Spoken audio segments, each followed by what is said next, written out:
chapter 4 in the biggest story. Remember last time we read, God had made a promise to a man named Abraham, and a promise to Abraham's sons and to Abraham's sons' sons. And God had been keeping his promises. So today we're going to read and see what happens to Abraham's children and their grandchildren next in the story. You ready to get started? I am. So let's get started with chapter 4. Several hundred years after God's promise to Abraham, it looked like things had gotten way off track. When God told Abraham to leave his home, he promised to give him a new land in Canaan. It was going to be a great land.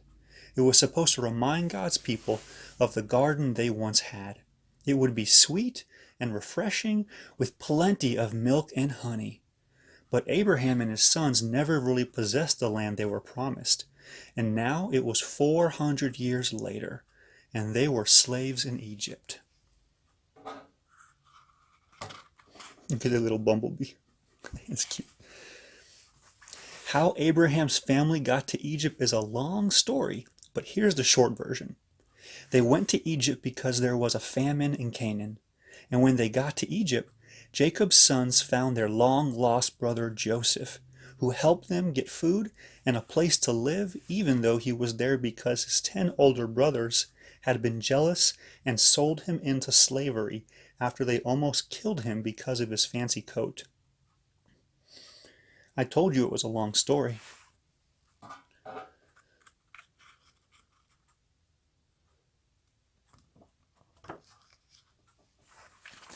Well, delivering them from famine was one thing.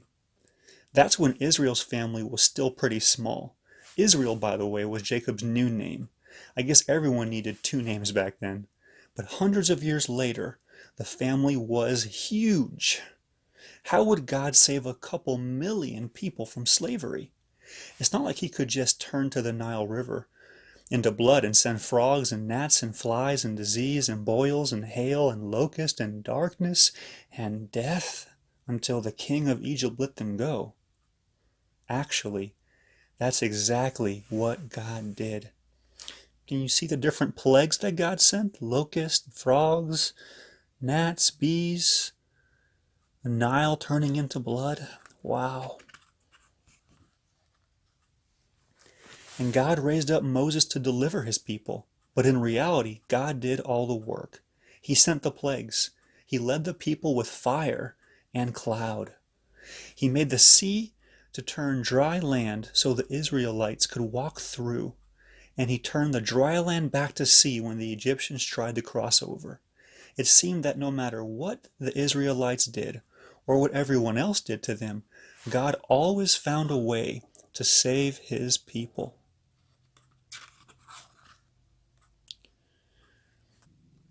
Wow. Did you like that chapter? I did.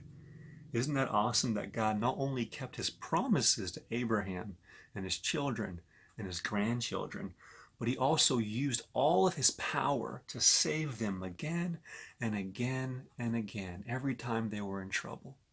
Can you think of some ways that God's used his power, maybe to save or rescue you or your family? Why don't you ask Mommy and Daddy and see if they have any ideas too?